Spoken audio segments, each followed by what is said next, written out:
तब अति पिछड़ों को आरक्षण देने का काम भाजपा और जनता पार्टी की सरकार ने किया। 1998 में 89 में जब बीपी सिंह जी देश के प्रधानमंत्री हुए, ये राजा नहीं फकीर है, देश का तकदीर है। जब वो प्रधानमंत्री हुए साथियों, उनके पास 147 सांसद था और कांग्रेस पार्टी के पास 200 सांसद था।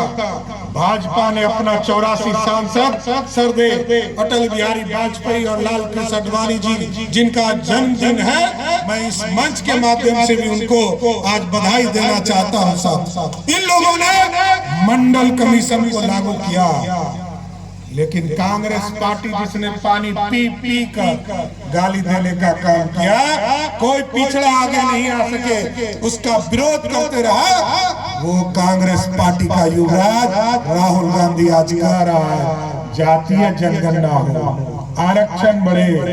अरे तुम्हारे बाप दादा ने क्या कहा? राजीव गांधी ने विरोध किया, श्रीमती इंदिरा गांधी ने विरोध किया और पंडित नेहरू ने विरोध किया साथियों आरक्षण का।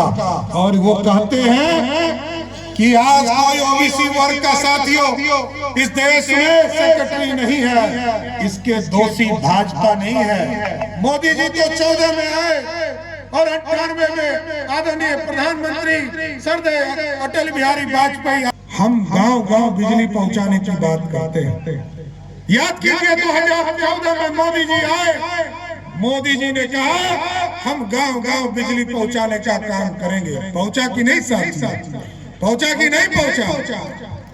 और हम लोगों ने तय किया बिहार में मुख्यमंत्री नीतीश कुमार के नेतृत्व में, और मोदी जी का जब आदेश आया कि घर घर बिजली पहुंचाना है, घर घर बिजली पहुंचाने का काम किया। और अब तो मोदी जी ने बढ़कर कहा है कि मोदी जी और अमित शाह जी ने कहा कि झारखंड में सोलर युक्त बिजली दो और 200 यूनिट तक बिजली गरीबों को मुफ्त देने का काम भाजपा सरकार करेगी। साथियों ये तो स्पष्ट है, हम विकास के साथ खड़े हैं और वो विनाश के साथ खड़े।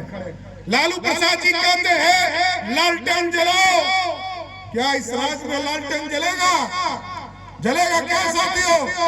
अरे अब तो गरीब बने। आलमगीर आलम के यहाँ, कांग्रेस के सांसद के यहाँ आप देखते होंगे करोड़ों रुपया निकलता है। किसका पैसा है? ये आपका पैसा है। इसलिए साथियों हम लोगों ने भी तय किया, यहाँ उत्तर प्रदेश के साथी बैठे हैं, माननीय विधायक राम मंदिर स्थापित करने का काम किया। और जब हम 1998 में पहली बार गठबंधन बनाने का काम 1996 में किया गया साथ, और उसके बाद कॉमन मिनिमम प्रोग्राम बना। हम लोअर कोर्ट लड़े, हाई कोर्ट लड़े, सुप्रीम कोर्ट लड़े, हम मंदिर नहीं बनाते हैं। लेकिन जब विश्व हिंदू परिषद ने, संघ ने इसको दायित्व के तौर पर आगे बढ़कर खड़ा हुआ, तो भाजपा ने भी 80 के जमाने में कहा कि हम भाजपा अब राम मंदिर बनाने का काम करेगा, क्योंकि सनातन का अपमान हुआ है और भव्य राम मंदिर बनाने का काम किया। और इस बार हम लोगों ने तय किया कि जिस तरह उत्तर प्रदेश में भव्य राम मंदिर की स्थापना की गई है, हम लोगों ने भी तय किया है कि बिहार में भी भव्य सीता मैया का एक भव्य सीता मंदिर बनाने का काम करेंगे। इसलिए आप लोगों से आग्रह करेंगे, निवेदन करेंगे कि झारखंड के विकास के लिए, झारखंड के उन्नति के लिए और हेमंत सरकार को उखाड़ फेंकने के लिए 13 तारीख को एक वोट कमल चाप के निशान पर आदरणीय कमलेश सिंह जी को देने का काम कीजिएगा। तो दीजिएगा ना? पक्का ना? आप बोलिए तो मैं उनको विजय का माला पहना दूं। पक्का? दोनों हाथ उठाकर बोलिए भारत माता की, भारत माता की जय, जय श्री राम। 83% रेवेन्यू, 83% राजस्व इसी झारखंड से हमको बिहार को मिलता था, और मात्र 17% राशि हमको बिहार जैसे राज्य से उत्पन्न होता था, क्योंकि लोग कहते थे कि वहां तो बचेगा लालू और भालू और बालू।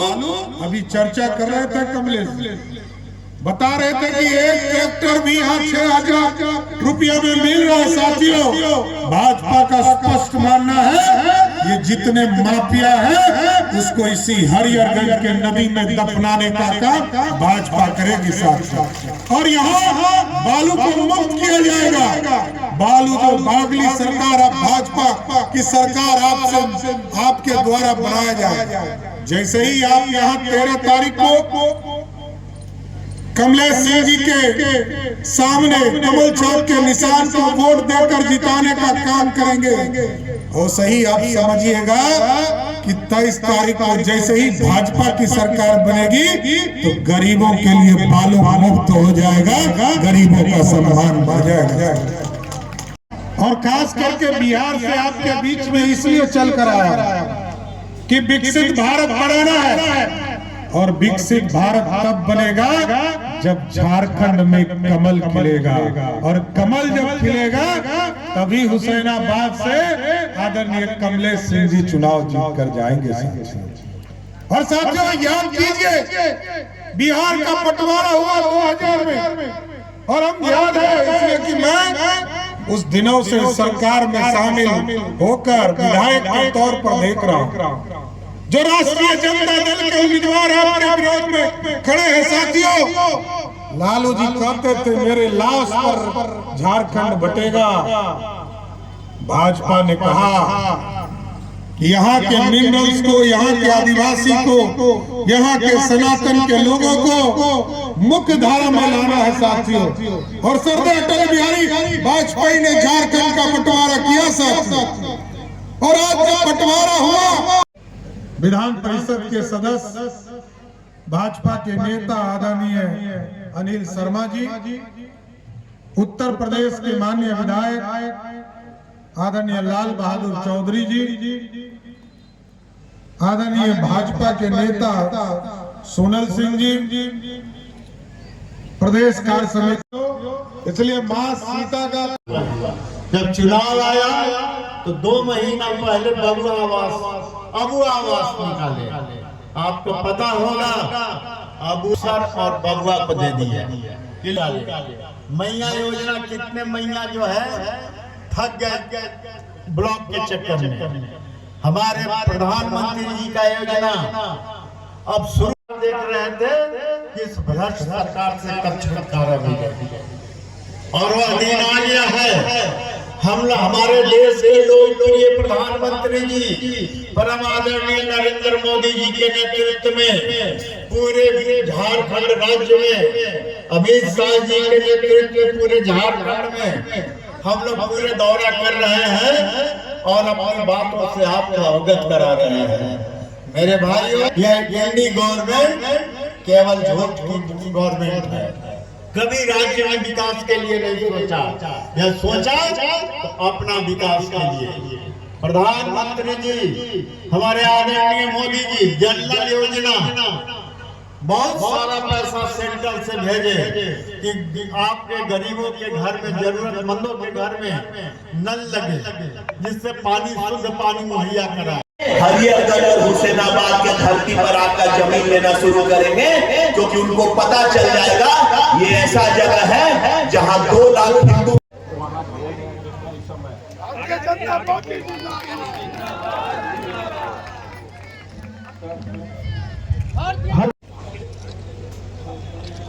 सादे सॉल देकर उन्हें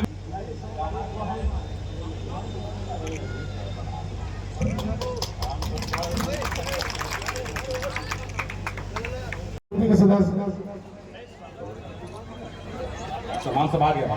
सामान कहाँ? हेलो, संचालन के लिए मैं श्री सत्येंद्र पासवान जी से आग्रह है कि मंच पर संचालन करें। श्री सत्येंद्र पासवान जी, पूर्व सांसद प्रतिनिधि, पूर्व प्रखंड अध्यक्ष।